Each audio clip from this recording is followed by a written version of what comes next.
banks, and that's their problem now. Zaire has more than 5 billion debt.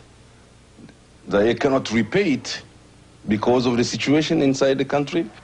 Mobutu has also run into the ground many once prosperous businesses that had been owned by foreigners, but which he nationalized and then turned over to family and friends. His Uncle Lito, for instance, was given his food importing firm. Today it no longer operates. Inside it looks like a junkyard. But Uncle Lito did not go broke. Among his many assets, this handsome villa on the outskirts of Brussels. U.S. Congressman Howard Volpe is chairman of the House Foreign Affairs Subcommittee on Africa. The economy is falling apart. There have been so many investments that have not made a contribution, that have diverted resources away from activities that would have really helped to develop the agricultural sector, to sustain the economy, feed the population. Example, just a short distance from Zaire's $100 million television complex is Mamayemo Hospital. Once one of the best hospitals in Black Africa, today its equipment is broken down, flies swarm over garbage in the courtyard. The hospital is simply unable to provide many of the most basic services. The rate of child mortality here and throughout Zaire is staggering. You should see the people. They are really starving slowly to death. Once it was so rich that they, in agriculture, they exported grain. Today they are waiting for the help from the United States so that people can survive. Everything that is said, that is written in the press, is done to destabilize us, to run us down. You know the history of Zaire since its beginning. We became independent under impossible conditions. There were not even 5 university graduates when the country became independent, and for 5.5, almost 6 years, there was chaos and anarchy. And today, the same people who did not prepare Zaire for its independence are now the first to criticize, to say anything at all. He has built this country into a country.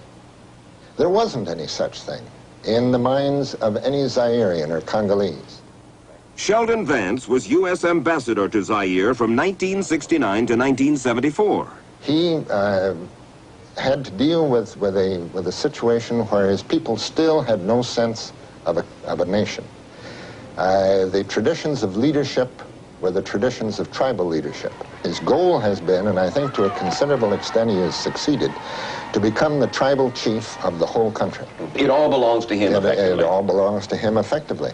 And the difference between the privy and the public purse is a difference that is very difficult for them to seize and understand. So it's not corruption as we know it. It's the way the game is played. It's the way the game is played, exactly.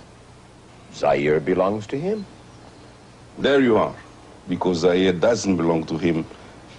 Zaire belongs to all the 30 million Zairians. You're painting a picture of a rather benign patron, tribal chief. Who is a tough guy, too. Tough in what sense? He's tough in insisting on recognition of his leadership role. There can only be one leader, says he, in a tribe or a country. And if you decide that you're going to be opposition, loyal or otherwise, you run into trouble. Case in point, last year, 12 Zairean legislators, opponents of Mobutu, went to the Intercontinental Hotel in Kinshasa to meet with some visiting U.S. congressmen, including Mickey Leland of Texas. They wanted to form an opposition party, which constitutionally, by the way, is illegal in Zaire. Afterwards, Congressman Leland happened to be watching from the hotel entrance as the opposition deputies left. The deputies were set upon by plainclothes police. One guy had been thrown to the ground, as I said, by his tie. And several people were just kicking him and stomping him while he was bleeding profusely from his forehead. And I just saw blood going everywhere. Had I interfered, I probably would have been killed.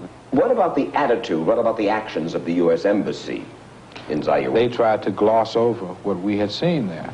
And their representation to us was that this happens all the time, so don't be so concerned, that this is nothing compared to what used to happen, that kind of thing.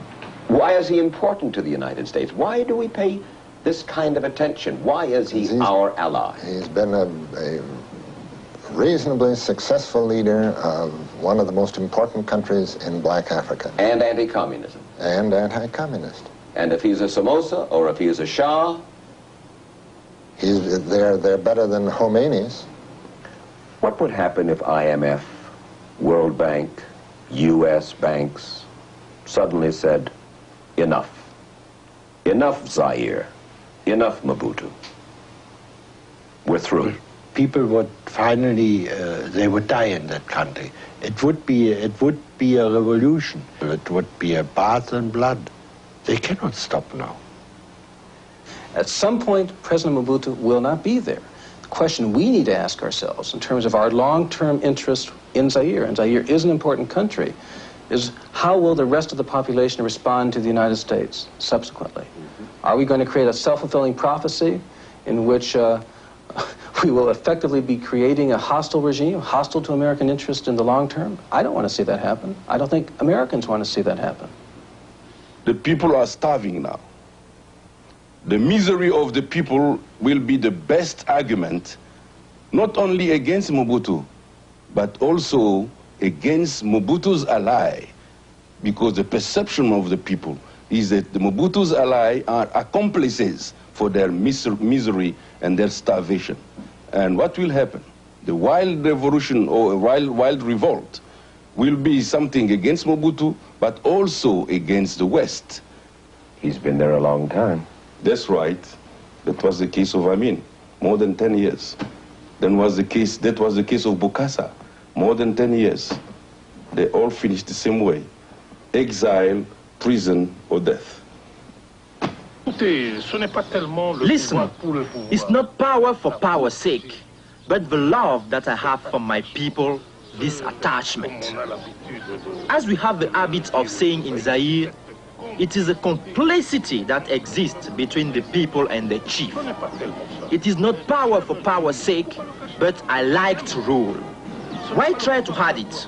I like to rule.